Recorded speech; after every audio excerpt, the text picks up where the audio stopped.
नमस्कार साथियों, स्वागत है आप सभी का हमारे इस YouTube channel study with Ravi पर। तो आज के इस लेक्चर से मैं संपूर्ण हिंदी से बीबीआई ऑब्जेक्टिव क्वेश्चन आंसर लेके आ चुके हैं, जो कि 12th का होने वाला है और इस बार के एग्जाम के लिए काफ़ी ज़्यादा इंपॉर्टेंट है। तो पहले मैं बता दूं, जो भी स्टूडेंट इस चैनल पर नए हैं फटाफट से इस वीडियो को लाइक करें, चैनल को सब्सक्राइब करें और ज़्यादा से ज़्यादा शेयर करने का प्रयास करें। और बिना समय को खराब किए हुए आज के इस लेक्चर्स को करते हैं स्टार्ट। समय को बिल्कुल भी खराब नहीं करेंगे और ज़्यादा से ज़्यादा क्वेश्चंस करने का प्रयास करेंगे। सभी चैप्टर से संपूर्ण हिंदी से ये क्वेश्चंस होने वाला है, मिक्स क्वेश्चन। जिस प्रकार से आपके फाइनल एग्जाम में पूछे जाते हैं उसी प्रकार से इस पीडीएफ को भी तैयार किया गया। पहला नंबर सवाल आपकी स्क्रीन के सामने जैसा कि नजर आ रहा है, बालकृष्ण भट्ट ने कब प्रयाग के मिशन स्कूल से एंट्रेंस की परीक्षा दी? एंट्रेंस का मतलब आप लोग समझ रहे हैं ना, 12th की परीक्षा जो है कब दी थी आपको बताना है। तो बालकृष्ण भट्ट के बारे में बात किया जा रहा है। ये जो है बातचीत के लेखक है। क्या है? बातचीत के क्या है? तो लेखक है, याद रखिएगा। और ये जो है प्रयाग के मिशन स्कूल से एंट्रेंस की परीक्षा दी थी। वो भी कब दिया था? तो ये 1867। ऑप्शन नंबर बी बिल्कुल करेक्ट आंसर होगा, 1867 याद रखेंगे। Option number B correct answer होगा। बीसीबी इस बार 2025 में इस प्रश्न को पूछने जा रहा है। याद रखिए, इस प्रकार के प्रश्न 100% आपसे पूछे जा सकते हैं। एक रोगी एक वैद है, एक प्रकार की क्या है? उम्मीद है कि ये आपके इस वाले में, इस पूरे बुक में ये नहीं मिलेगा और न ही कोई ऐसा टीचर्स है जो इसको कराने का प्रयास करता है, लेकिन ये लेखक से रिलेटेड है और ये 100% पूछे जाते हैं। एक रोगी और एक वैद है, प्रीवियस ईयर में क्वेश्चंस ऑलरेडी पूछे गए। एक प्रकार के क्या है? तो नाटक है। Option number A correct answer होगा। क्या है प्यारे बच्चों? तो नाटक है।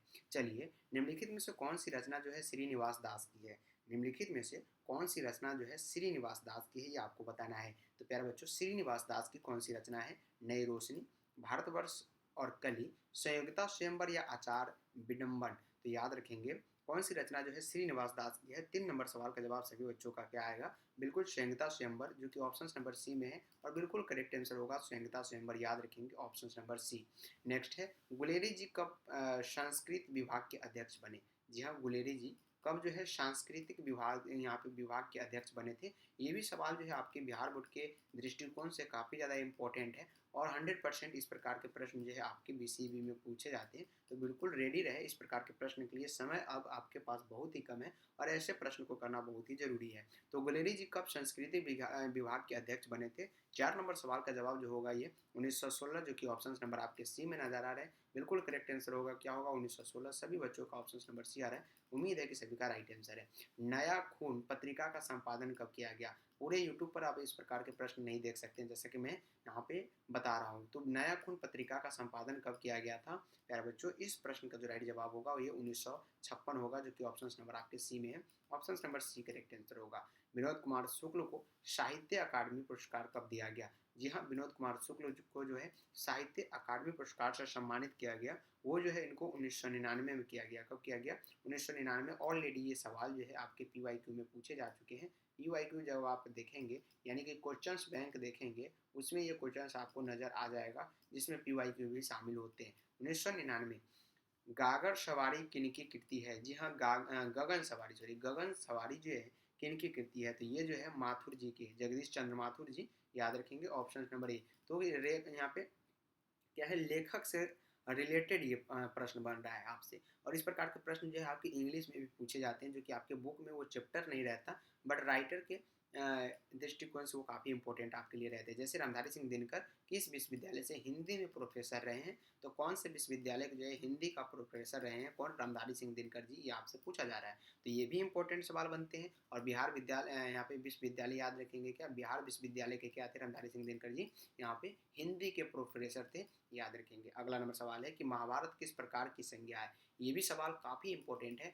जैसा कि मैंने आपको बताया कि आपके एग्जाम में जिस प्रकार से पेपर को तैयार किए जाते हैं, उसी प्रकार से कुछ इस पीडीएफ को भी तैयार किया गया है कि महाभारत किस प्रकार की संज्ञा, बता दीजिए जरा। व्यक्तिवाचक संज्ञा है क्या? जातिवाचक संज्ञा है? समूहवाचक संज्ञा या भाववाचक संज्ञा है? तो महाभारत के अगर बारे में बात करेंगे तो किस प्रकार की संज्ञा है? 9 नंबर सवाल का जवाब सभी का व्यक्तिवाचक संज्ञा है। बिल्कुल करेक्ट आंसर होगा। क्या होगा? व्यक्तिवाचक संज्ञा। Option number A correct answer होगा। नेक्स्ट सवाल आपके स्क्रीन के सामने है। क्या पूछा गया है? कुशीनगर में गंडक नदी को किस नाम से जाना जाता है? तो कुशीनगर में जो है गंडक नदी को प्यारे बच्चों हम लोग नारायणी नदी के नाम से जानते हैं। कौन सी नदी? नारायणी नदी। Option number B correct answer होगा। क्या? नारायणी नदी। निम्नलिखित में से पुत्री का पर्यायवाची शब्द जरा बताएंगे क्या?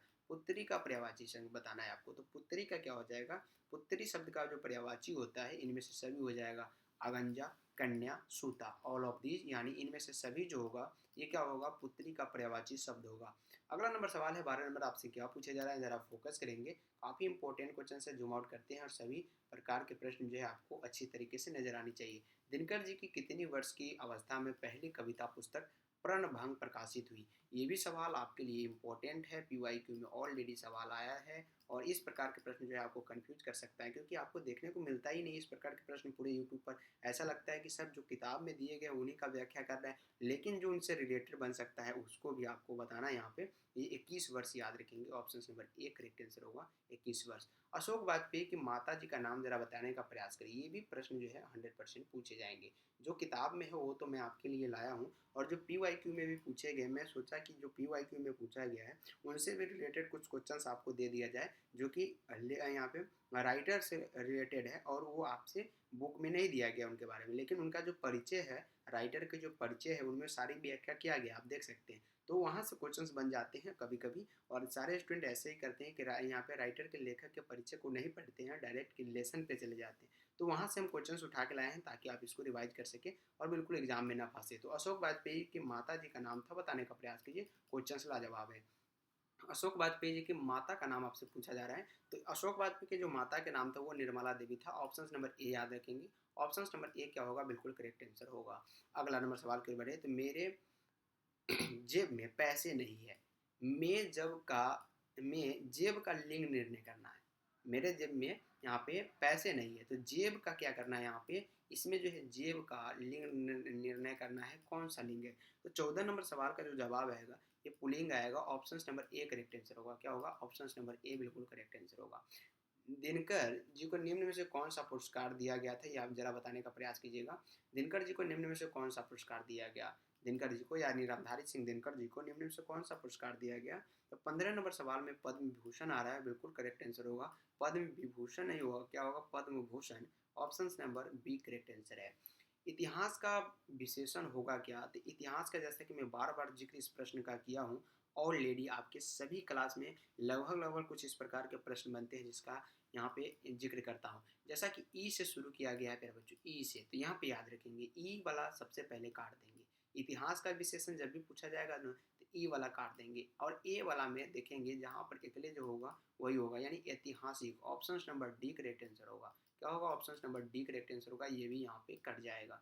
अगला सवाल है कि अज्ञे जी ने बीएससी किस कॉलेज से की है, बताना है आपको। रामधारी सिंह दिनकर नहीं, यहाँ पे अज्ञे है, क्या है, अज्ञे है। अज्ञे जी ने बीएससी किस कॉलेज से किया है, ये बताना है।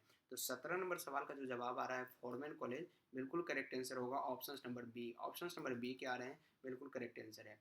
दूध रोटी ठंडी हो गई, क्या है, दूध रोटी जो है ठंडी हो गई, में दूध और रोटी शब्द का निर्णय करना है। ये सवाल भी इंपॉर्टेंट बनते हैं, तो ये जो है स्त्रीलिंग है, क्या है, स्त्रीलिंग है। ऑप्शन नंबर क्या होगा, बी करेक्ट आंसर होगा, स्त्रीलिंग। नेक्स्ट क्वेश्चन है कि हिलाना मुहावरे का, दूम हिलाना है, सॉरी, दूम हिलाना मुहावरे का अर्थ होता है।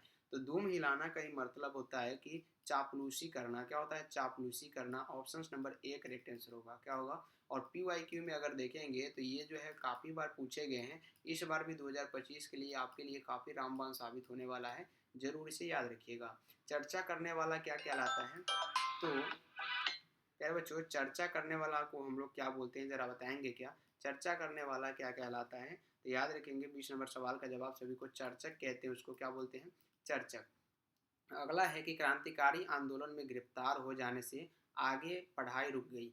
किनका जो पढ़ाई है, क्रांतिकारी आंदोलन में गिरफ्तार हो जाने से उनका पढ़ाई जो है रुक गया था, तो ये जो है अज्ञे जी का, जो कि ऑप्शन नंबर ए में है, अज्ञे जी का। भगत सिंह की पहली गिरफ्तारी कब की गई थी, तो भगत सिंह की जो पहली गिरफ्तारी है प्यारे बच्चों, ये कब किया गया था, ये 22 नंबर सवाल में आपसे पूछे जा रहे हैं, और बिल्कुल 1927 में भगत सिंह की जो पहली गिरफ्तारी है 1927 में की गई थी। निम्न में से कौन सिताब दियारा के गांव के रहने वाले थे, देख सकते हैं क्वेश्चंस लेवल किस प्रकार से पूछे गए। क्वेश्चंस को कुछ तोड़ मरोड़ के पूछा गया है, आप किसी भी तरीके से क्वेश्चंस को करके जाएंगे ना, तो जब भी एग्जामिनर आपसे क्वेश्चंस पूछेगा आप बिल्कुल उसको बता पाएंगे। जैसा कि यहाँ पे नज़र आ रहा है कि कौन जो है सिताब दियारा के गाँव के रहने वाले थे। क्वेश्चंस काफ़ी डिफिकल्ट आपको लग रहे होंगे, क्योंकि ये क्वेश्चंस आपने पहले भी किया है और ये आपके माइंड के साथ खेल गया। तो सिताब दियारा के रहने वाले कौन से यहाँ पे लेखक थे बताना है। 23 नंबर सवाल का जवाब सभी का जयप्रकाश नारायण बिल्कुल करेक्ट आंसर है। ये बिहार में ही सिताब दियारा पड़ता है, बलिया में, याद रखेंगे, जो कि उत्तर प्रदेश के नज़दीक में है। कंठस्थ वेद गर्ल्स स्कूल से किनकी प्रारंभिक यहाँ पे प्रारंभिक शिक्षा हुई थी। थोड़ी डिफिकल्ट वर्ड है। तो 24 नंबर सवाल का जवाब सभी स्टूडेंट क्या बता पाएंगे। सुभद्रा कुमारी चौहान बिल्कुल करेक्ट आंसर होगा ऑप्शन नंबर बी। इस प्रकार के इस लेवल के क्वेश्चंस अब आपसे पूछे जा रहे हैं बीसीबी में। बिल्कुल भी सिंपल सिंपल क्वेश्चंस को करके खुशी ना हो, कुछ इस प्रकार के प्रश्न भी करें और अपने भाई बहन दोस्तों के पास भी शेयर करें, ताकि वो भी इस प्रकार के प्रश्न रेडी कर ले और अपने एग्जाम में बिल्कुल कठोरता से बैठे। और इस प्रकार के प्रश्न जो है 100% पूछे जाएंगे। जिस पर कृपा की गई हो उसके लिए हम एक शब्द में क्या कह सकते हैं, तो जिस पर कृपा की गई हो यानी अनुकंपित उसको बोलते हैं। Option number A correct answer हो जाएगा। क्या बोलते हैं उसको? अनुकंपित। ऊ का उच्चारण स्थान जरा आप बताएंगे तो ऊ का उच्चारण स्थान कहाँ से निकल रहा है, जरा आप बोल के देखें, प्रैक्टिकल करके देखें। तो ये ओस्ट से हो रहा है। ऊ मतलब ओस्ट के, ये ऊ का उच्चारण स्थान कहाँ से आ रहा है? ओस्ट से आ रहा है। ऑप्शन नंबर ए करेक्ट है। चाय वाय में वाय शब्द है, तो वाय जो शब्द है इसमें चाय वाय बोलते हैं ना, रोटी दूध चाय वाय, यानी ये क्या है, आपस में सार्थक है निरार्थक है, दोनों है, इनमें से कोई नहीं है। तो 27 नंबर का जो जवाब आ जाएगा ना, वो क्या आ जाएगा 27 नंबर का। जी हाँ, तो इसका आंसर जो है आप बताएंगे कमेंट बॉक्स में। ज़रा मैं देखता हूँ कि क्या आप लोग भी रेडी है इस प्रकार के क्वेश्चंस को करने के लिए। ज़रा आप लोग जो है कमेंट बॉक्स में इसका आंसर देंगे। माझे में माझे में यहाँ कहाँ रहती है, यह कौन बोला, ऐसा कौन बोला। उम्मीद है कि ये कहाँ से लाइन लिया गया ये तो समझ में आ गया होगा कि उसने कहा था से लिया गया है। लेकिन माझे में यहाँ कहाँ रहती है, यह कौन बोला। तो यहाँ कहाँ रहती है माझे में, यह कौन बोला, ऐसा जो है प्यारे बच्चों किसने बोला था, तो ऐसा जो है लहना सिंह बोला था। तो लहना सिंह के गांव का नाम क्या था? माझे था। अगला है कि अज्ञेय का विलोम शब्द है। अज्ञेय का विलोम शब्द जो है प्यारे बच्चों अज्ञेय का। 29 नंबर सवाल का जो जवाब आ जाएगा वो क्या आ जाएगा? बिल्कुल ऑप्शन नंबर बी बिल्कुल करेक्ट आंसर है। विलोम अज्ञ का पूछा गया तो ये विग हो जाएगा। गुरु का विलोम शब्द क्या होगा? गुरु का। ये आज के लिए हम लास्ट क्वेश्चन रख रहे हैं क्योंकि ज़्यादा आपके लिए ना हो जाए। टोटल इस पीडीएफ में लगभग 240 प्रश्न हैं। कितने हैं? 240, जो कि आपके एग्जाम तक आते आते मिल जाएगा। तो आप इसको रिवाइज कर लीजिएगा। इसलिए 30 ही प्रश्न आज के इस लेक्चर में रखा जा रहा है और ये लघु हो जाएगा। गुरु का क्या हो जाता है? लघु हो जाता है। ऑप्शन नंबर ए करेक्ट है। तो 30 नंबर क्वेश्चन तक आज हम यहाँ पे स्टॉप कर रहे हैं। और ये जो प्रश्न है आपके एमसीक्यू से लिए गए हैं, काफ़ी इंपॉर्टेंट पीवाईक्यू भी है। उम्मीद है कि आज का लेक्चर आपको पसंद आया होगा। वीडियो को लाइक कीजिएगा, चैनल को सब्सक्राइब करके एक बार शेयर कर दीजिएगा अपने भाई बहन दोस्तों के पास, ताकि वो भी आज के इस लेक्चर्स को देख सके। और एक बार तो अपना अपना कमेंट बॉक्स में कमेंट करना बिल्कुल भी ना भूलें। मिलते हैं फिर से अगले लेक्चर्स में, तब तक के लिए बाय बाय, टेक केयर, जय हिंद जय भारत।